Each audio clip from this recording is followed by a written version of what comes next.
بسم اللہ الرحمن الرحیم۔ السلام علیکم ناظرین، آپ میرا یوٹیوب چینل دیکھ رہے ہیں حقیقت پلس۔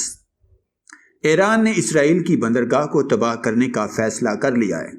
ایران نے پاسداران انقلاب فورسز پر حملے اور محسن فخری زادہ کی موت کا انتقام لینے کے لیے تمام تر وسائل لگانے کی تجویز پیش کی گئی ہے۔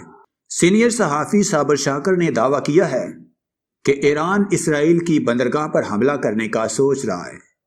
تفصیلات کے مطابق سینئر صحافی صابر شاکر کا کہنا ہے کہ ایران کی طرف سے اسرائیلی بندرگاہ پر حملے کی تجویز آئی ہے۔ یہ تجویز بظاہر ایک اخبار کی جانب سے آئی ہے، لیکن ایران جیسے ملک میں کسی اخبار میں ایسی خبر آنے سے واضح ہے کہ ایران نے اپنا پیغام دے دیا ہے۔ ایران پہلے ہی متحدہ عرب امارات پر حملے کی تجویز دے چکا ہے۔ اسرائیلی شہر حائفہ میں جتنی بھی تنصیبات ہیں انہیں تباہ کرنے کی تجویز پیش کی گئی ہے، اور کہا گیا ہے کہ یہ پاسداران انقلاب فورسز پر حملے کا رد عمل ہے۔ ساتھ ہی فخری زادہ کی موت کا انتقام بھی لیا جائے گا۔ ایران نے کہا کہ اسرائیل سے نمٹنے کا اس کے علاوہ اور کوئی حل نہیں ہے۔ ایران بھرپور انتقام کی بات کر رہا ہے۔ دوسری جانب اسرائیل نے اپنی افواج کے بعد شہریوں کے لیے بھی الرٹ جاری کر دیا ہے۔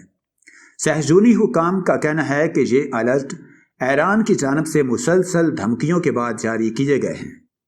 تہران نے سائنسدان محسن فخری زادہ کے قتل کا الزام اسرائیل کی خفیہ ایجنسی موساد پر لگاتے ہوئے بدلہ لینے کا اعلان کر رکھا ہے۔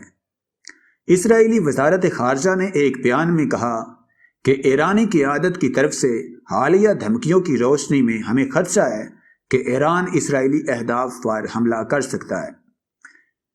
اسرائیل نے افریقی اور ایران کے قریبی ممالک جارجیا، آذربائیجان، ترکی، عراق کے کرد علاقے، متحدہ عرب امارات اور بحرین سمیت اندرون ملک بھی اپنے شہریوں کو ممکنہ حملوں سے خبردار کیا ہے۔